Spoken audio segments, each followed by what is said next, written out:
sincerely hoping for. I don't want this. You think I take pleasure in this? You don't want this. Nope. You're going to try to say that right now after all of these years and months.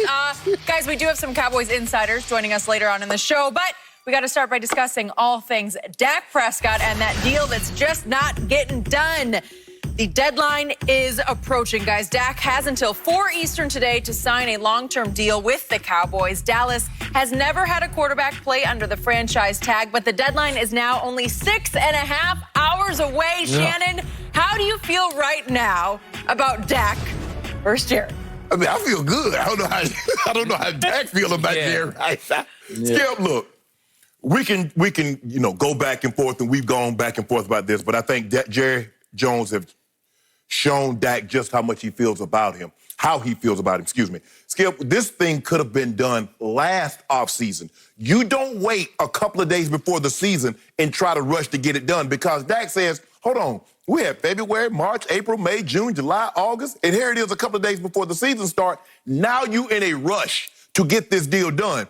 Jerry showed Dak what he thought of him when he marched to the podium, him and Stephen Jones at the Combine 2 off seasons ago, and says, yes, we would like to get something done with our quarterback, but he's going to have to work with us. So he's already telling you, I want you, but you need to give me a discount. Skip, we go get that car. Skip, when them cars go on sale, you get your car.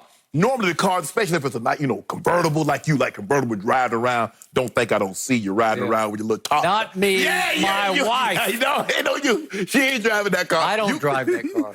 Skip. And it's like, okay, when it goes on sale, I'm going to purchase it. Well, Jerry Jones is telling Dak, when you give me a sale or you go on sale, I'm going to purchase you. I'm going to give you what I want you to have. Now, it's reported that Clarence Hill, as you mentioned, Clarence Hill and James Slater are going to be on here, but he reported, I think, a couple of days ago, Skip, that they haven't talked since March.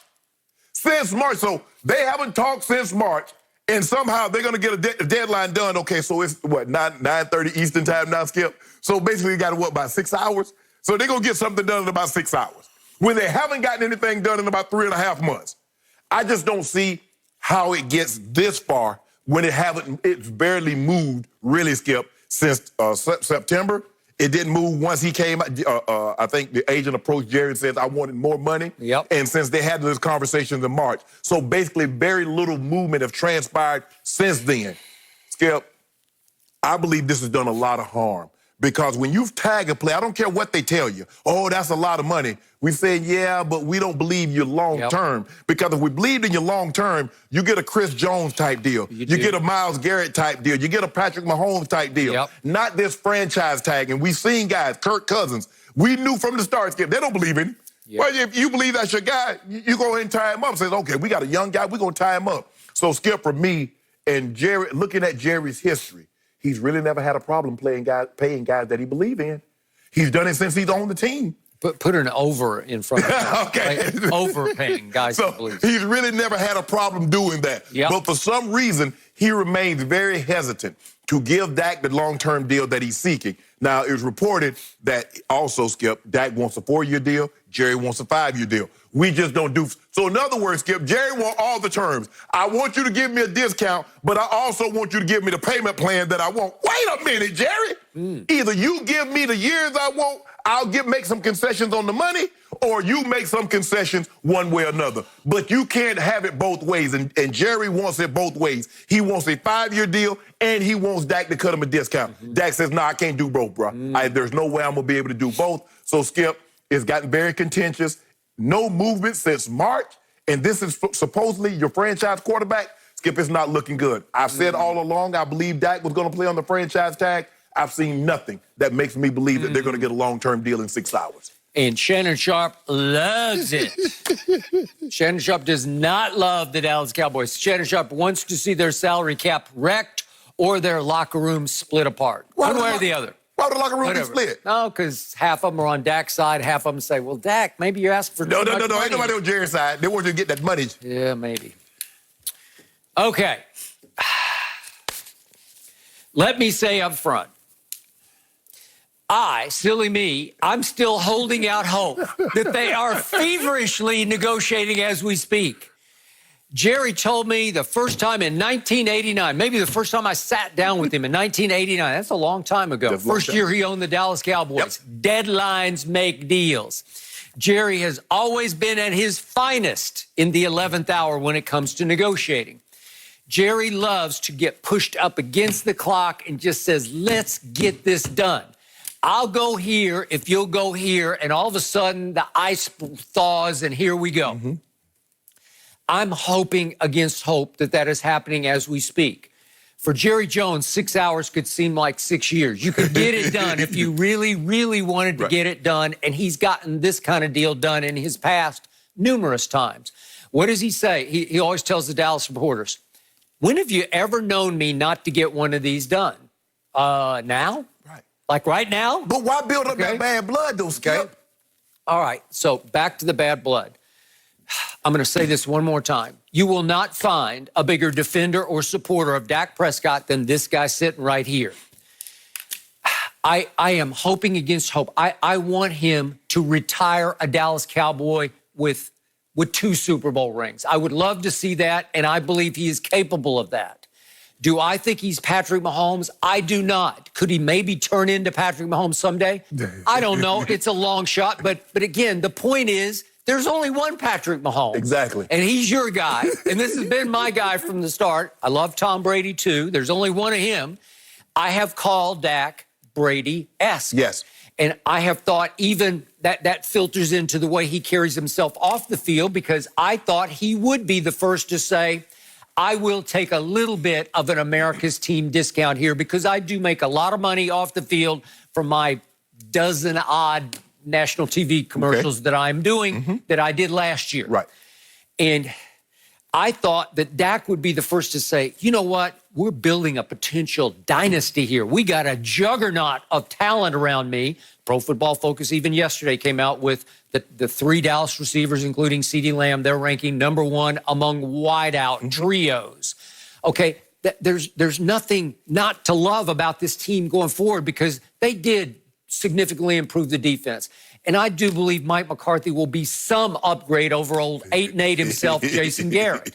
So if Zeke's going to have a bounce-back year and the offensive line is still, I'm not saying it's dominating, but it's still a top 5 offensive line, and you do have a new weapon in CeeDee, and you did keep Amari for what it's worth, but he's still there. And Dak has to look at this and say, man, we could go places for a while now. We could go on a run here, but I have to make sure that we have enough cap room to continue to build the supporting cast. That's what Tom Brady said for 20 years in New England. He did. But, Skip, the difference is that Tom Brady saw nobody was making market value. He sees Amari gets above market value. He sees D. Law. He sees all the linemen, Ty Smith, Zach Martin, Lyle Collins. He sees Zeke. Everybody around him is getting market value or above, and he says, you want to give me below market value. Which brings me to this moment, this flashpoint moment. And all of a sudden, Dak couldn't be in a worse place at a worse time. We're in a pandemic. I think the cap just might plunge next year and maybe even the next year, depending on the revenues generated during the pandemic season we hope is going to get played. Correct. Fans or no fans, it's looking like they announced in Philadelphia yesterday. The no large gatherings. No. And I'm pretty sure we're going to see a season with no fans. Well, fan-induced revenue at ballpark, at especially in hot spots, Skip. You're looking at California and Texas and Florida. Okay. Texas is maybe the hot spot right now, especially in Dallas. I got a lot of friends there, and they are in panic mode. Okay, so the point is the cap is going to go down some, maybe a whole lot. So Jerry has to sit back and say, well, I got to sort of guard that bottom line here a little bit. And now it brings me full circle back to where are we now, and to the Clarence Hill report. Todd Archer of ESPN said the same thing yesterday. No talks. No talks.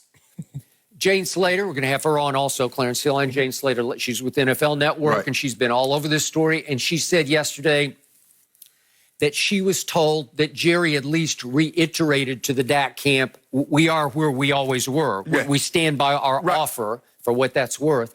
And she reported a little lower than it has been reported. She said it was 33 to 35. I'd heard up to 36 a year.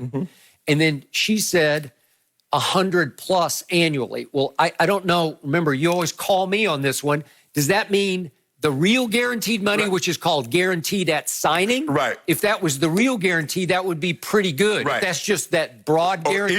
Injury guaranteed. Yes. Okay. So just for the record, Jared Goff, and this was September of 2019. Correct. He got 57 guaranteed at signing. Right. Okay. Correct. So it's the whole guarantee is 110, right. 57 at signing. Right. And Carson Wentz got 107.9 overall, but 66 at signing. Right. That was in June Right. of 2019. Correct. So they're a year and a year plus Right.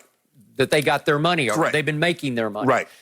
So the point is, Yahoo reported that Dak and Jerry it looked like they had a deal. Jerry basically announced the deal to the media after the first game and said, "We are very close. It is imminent," Right. is the word. And one of the reporters said, "Define imminent." And he said, "I'm talking about days, not weeks. Days, Right. we should have a deal." That was after game number 1. Mm-hmm.